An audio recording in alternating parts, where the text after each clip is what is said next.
For years I've tried to do something with this little strip next to our driveway. I've put down gravel, I've put down mulch. It all seems to just kind of degrade to a junky space. So I finally decided I could put some cobblestones there and make a little cleaner look. First step is just clear everything out. Years worth of accumulated things.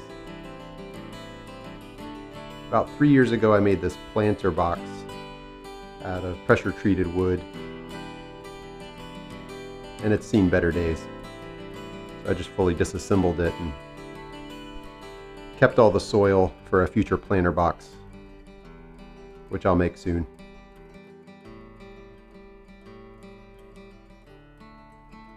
The most time-consuming part of this was digging out all of the roots, all of the existing rocks. There were roots from trees, from grass, from plants, and I needed to dig down about 3.5 inches. I used one of those garden weasels and a couple of different shovels. Most of it, though, was just using a handheld spade and also a pair of clippers to cut through the larger roots. I used the 2x4 as a guide to see when I'd gone down about 3.5 inches. One of the challenges here is how to screed the material to a consistent depth.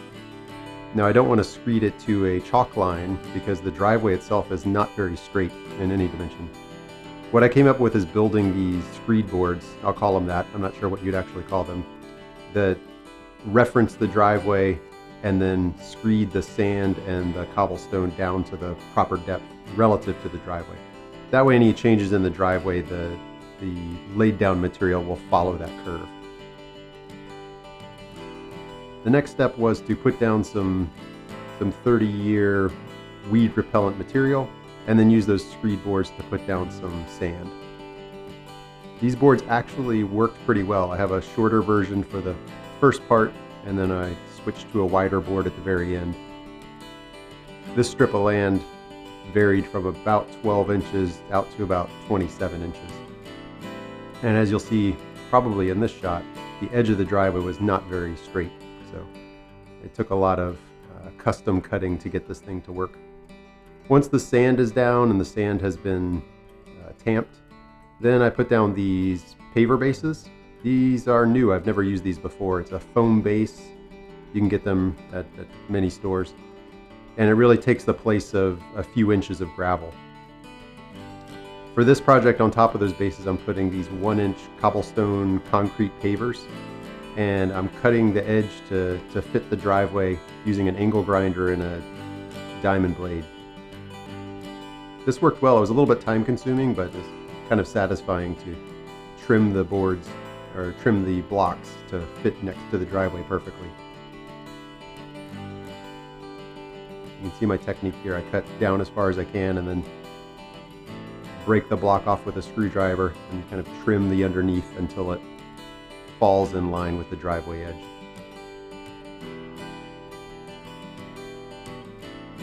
Shortly after recording this video, I had a fun adventure where my angle grinder put out a big plume of smoke.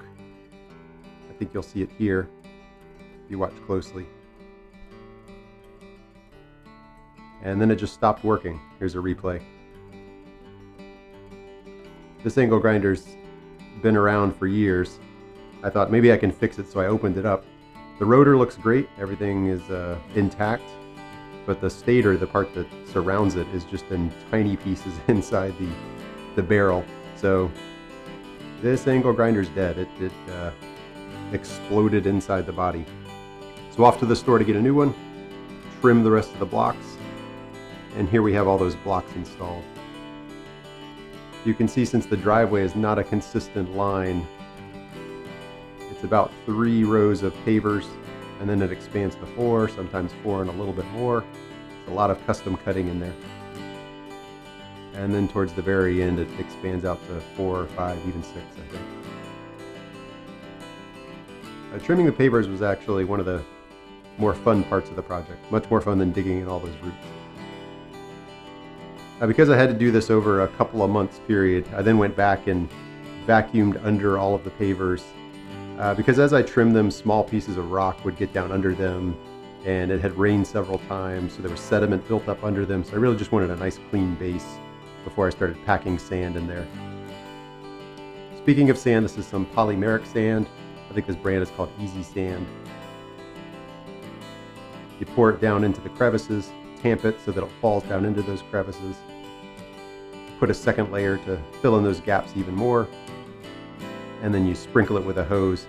And the idea is that it has some type of epoxy in it, and it hardens the seams, hardens the joints. So you can see here I'm sweeping off the excess, then I get out a leaf blower, blow off the small amount of excess after that, and then just wet it down. I took a few photos after the wetting. You can see here the seams. I was really happy with this product. There were good and bad reviews of it. I think the catch here is you really need to mix it around so that all of the bonding agents mix in with the gravel. You can see here even later that night the seams were getting very hard. You can't even push them in with your finger. So here's a before shot. Again, kind of a junky, messy look. And after, I don't know, 10, 12 hours of effort, much cleaner cobblestone edging to our driveway. I'm not a pro, but thought this might help someone out. Hope you enjoyed.